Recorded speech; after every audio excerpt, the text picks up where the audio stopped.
प्रिय दोस्तों नमस्कार। आइए आज की इस जीवन दर्शन यात्रा के संवाद को हम आगे बढ़ाते हैं और जिस विषय पर सार्थक सकारात्मक चिंतन करते हैं वह विषय है मन क्या है।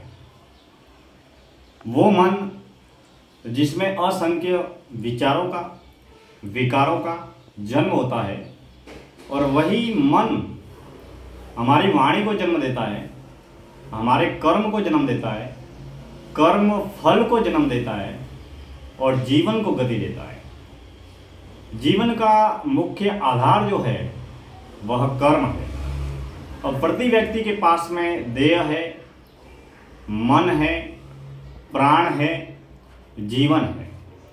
लेकिन जिन व्यक्ति के पास में ईश्वर का दिया हुआ जो कुछ सब कुछ है वह समानांतर रूप से मात्र एक उपकरण, यंत्र, मशीन की तरह कार्य करता है, मगर इसके बावजूद भी सारे के सारे लोग देह की शारीरिक संरचना के अनुसार अलग अलग बने हुए हैं।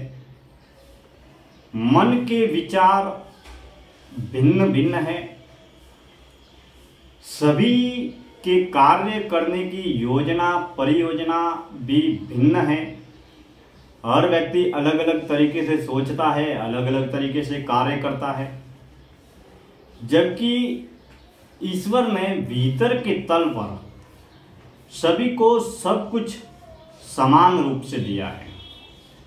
लेकिन हमारे मन का निर्माण कहाँ, कब, कैसे, क्यों होता है, अगर हम अपने ही मन के सजग चौकीदार और पक्के पहरेदार बनकर मन के विचारों का जन्म कैसे होता है इसका निरीक्षण करें, अवलोकन करें, मूल्यांकन करें कि हमारे भीतर जिस विचार का जन्म हो रहा है या जिस विकार का जन्म हो रहा है उस विचार या विकार का जन्म क्यों हो रहा है, फिर जिस विचार का जन्म हो रहा है वह विचार जन्म लेकर किसमें रूपांतरित हो रहा है और उस रूपांतरण का क्या परिणाम घट रहा है। अगर हम अभी इसी वक्त 2 मिनट, 3 मिनट, 5 मिनट या 10 मिनट के लिए आंखें बंद कर देवे तो हमारा देखना बंद हो जाएगा, दृश्य दिखाई देने बंद हो जाएंगे। अगर हम शांत एकांत वातावरण में हैं तो हमारा सुनना भी बंद हो जाएगा, क्योंकि बाहरी शोरगुल, कोलाहल, बाहरी आवाजें, बातचीत इत्यादि सुनाई भी नहीं देगा। फिर इसके बाद में जब हम दृष्टा या साक्षी बन जाए, हम किसी भी प्रकार का कोई भी कर्म न करें तो हम स्थिर, स्थायी, मौन, ध्यान, शांत, एकांत अवस्था में होंगे। वाणी अपना कार्य करना बंद कर सकती है। हम किसी भी प्रकार के इच्छा के अनुसार जो कार्य करते हैं वह कार्य करने को लेकर विश्राम कर सकते हैं या विराम दे सकते हैं। लेकिन आंखें बंद करने के बावजूद भी, एक अकेले होने के बावजूद भी हमारा मन सोचना या विचार करना बंद नहीं करता है, क्योंकि मन का एक ही विषय है विचारों को जन्म देना, विचारों को आगे बढ़ाना। कुछ विचारों को हम शब्दों में बदलते हैं, कुछ विचारों को कार्य में बदलते हैं, जबकि सुबह से लेकर शाम तक 24 घंटे में हजारों विचार हमारे भीतर जन्म लेते हैं।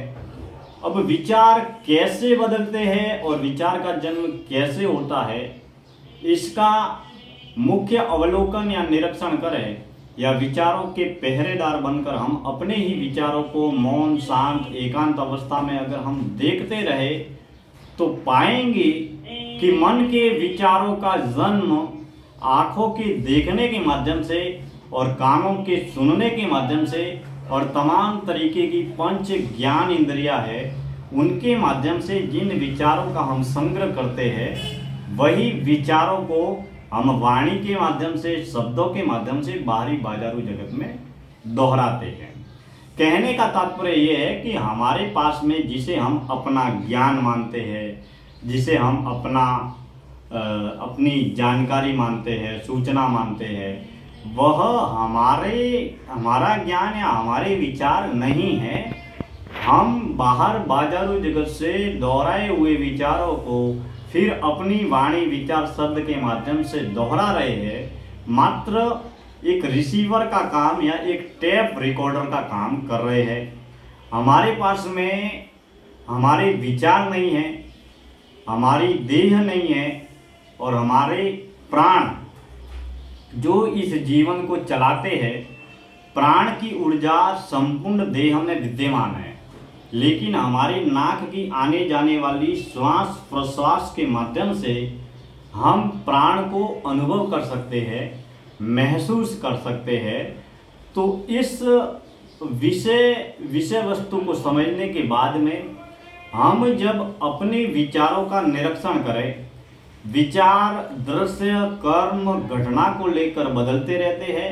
हम कहीं पर बाजार में जा रहे हैं तो बाजार के विचारों का जन्म होता है। अगर किसी चीज परिचित रिश्तेदार मित्र दोस्त को हम देखते हैं या वो जब मिलता है तो उससे जुड़ी हुई तमाम यादें स्मृतियाँ हमारे दिमाग में कैद हो जाती है। जैसे मैं यहाँ पर बैठा हूँ और अभी मेरे मन में या किसी ने बोला कि दिल्ली, तो दिल्ली के बाद जुड़ी हुई जो कल्पना है, दिल्ली में गया था, दिल्ली को मैंने देखा था, दिल्ली को मैं इन लोगों को मिला था, या दिल्ली कोई नहीं भी गया है तो दिल्ली से जुड़ी हुई जो कल्पना है वह कल्पना हमारे मन में एक चलचित्र की भांति उभरती चली जाती है। तो सुबह से शाम तक दैनिक व्यवहारिक पारिवारिक सामाजिक व्यावसायिक जीवन में हम अगर अपने विचारों का अवलोकन निरीक्षण मौन और मुक्त रहकर करना प्रारंभ करें तो हमारे भीतर मन के विचारों को लेकर सजगता बढ़ती चली जाएगी। अब 24 घंटे 365 दिन जन्म से लेकर अब तक आज तक इस पंच तत्व की देह में कुछ न कुछ घट रहा है। मन में भी असंख्य विचार जन्म ले रहे हैं। प्राण ऊर्जा सतत प्रवाहित होकर हमारे इस देह या जीवन को संचालित कर रही है। लेकिन बाहरी बाजारू दुनिया में भी घर परिवार समाज संसार में कुछ न कुछ घट रहा है। समय के साथ में कर्म घटना नियमित निरंतर गति करते जा रहे हैं। लेकिन हम कहाँ कब किस कर्म किस घटना को लेकर कितने सजग है, कितने जागरूक है, कितने होशपूर्ण है, यह साधक की सजगता पर निर्भर करता है। अब सच यह है कि मन, देह, प्राण, जीवन और बाहरी बाजारू जगत क्षणभंगुर है और यहाँ पर सब लोग अपना अपना अभिनय कर रहे हैं, नाटक कर रहे हैं। जैसे मैं हूँ और मेरे पास में अगर मेरा पुत्र आएगा तो मैं एक पिता का अभिनय करूँगा। मेरे पास में मेरी बहन आएगी तो मैं एक भाई का नाटक करूँगा, भाई का अभिनय करूँगा। मेरे पास में मेरे माता पिता आ गए तो मैं एक बेटा होने का अभिनय करूँगा। मेरे पास में अगर मेरा मित्र आ गया तो मित्र के साथ में मैं मित्र होने का अभिनय करूँगा। मेरे साथ में या मेरे पास में मेरी धर्मपत्नी आ गई तो धर्मपत्नी के साथ में मैं पति होने का अभिनय करूँगा। जैसे एक दुकानदार ग्राहक के सामने दुकानदार होने का अभिनय करता है और एक ग्राहक दुकानदार के सामने ग्राहक होने का अभिनय कर रहा है। जैसे हम पिक्चर टॉकीज में जाते हैं, वहाँ पर देखते हैं टीवी को, सीरियल को, फिल्म को जब देखते हैं तो वो केवल एक पर्दा होता है, उसमें वास्तविकता नहीं होती है, यथार्थ नहीं होता है। वह कुछ मिनट या कुछ घंटे का दृश्य होता है। लेकिन उसमें जब कोई आक्रामक लड़ाई झगड़े होते हैं तो हमें डर लगता है, या कोई ऐसी डरावनी भूत से जुड़ी हुई ऐसी कोई डरावनी पिक्चर आती है या ऐसा दृश्य आता है तो हमें डर लगता है, या फिर ऐसा कोई भावुक संवेदनशील दयावान करुणावान दृश्य आता है तो हम रोने लगते हैं, सिसकने लगते हैं, भावुक हो जाते हैं, इमोशनल हो जाते हैं, जबकि वह यथार्थ नहीं है, रियलिटी नहीं है। लेकिन इसके बावजूद भी उन दृश्यों को लेकर, उन आवाज़ों को लेकर हम भावुक और संवेदनशील हो जाते हैं। तो कहने का तात्पर्य ये है कि बाहरी घटनाएं, बाहरी कर्म हमारे जन्म जीवन को किस तरीके से प्रभावित करते हैं, इसके प्रति अगर हम जागरूक रहे, सजग रहे, मौन रहे, होशपूर्ण रहे, ध्यान में रहे, तो हम औरों के जीवन को समझे या न समझे, हम अपने जीवन को बड़ी ही सजगता के साथ में समझ सकते हैं।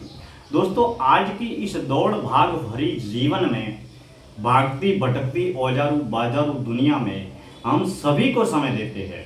परिवार को समय देते हैं, व्यापार को समय देते हैं, दुनिया को समय देते हैं, संगठन को समय देते हैं, समाज को समय देते हैं, यानी कि सभी को समय देते हैं। लेकिन हम अपने आप को, एक अकेले अपने आप को समय कितना देते हैं, इसके बारे में हमें अवश्य चिंतन और मंथन करना चाहिए, क्योंकि हम अपने आप के साथ में जितने रहेंगे और मौत तक, जन्म से लेकर मौत तक हमारे साथ में जो रहेंगे, वह देह बना रहेगा, प्राण बना रहेगा, मन बना रहेगा और हमारा होश बना रहेगा। यह मौत तक हमारा साथ निभाते चले जाएंगे। सारी की सारी दुनिया हमारा साथ छोड़कर चली जाएगी। या तो हम दुनिया को छोड़ेंगे या दुनिया हमको छोड़ेगी। तो कहने का तात्पर्य यह है कि मौत तक, जीवन के अंत में घर, परिवार, डॉक्टर, रिश्तेदार, मित्र, गांव वाले, समाज वाले सब साथ छोड़ देंगे।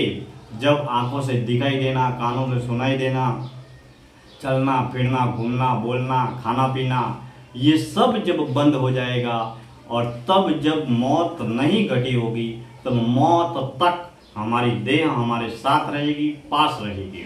हमारा मन हमारे साथ रहेगा, पास रहेगा।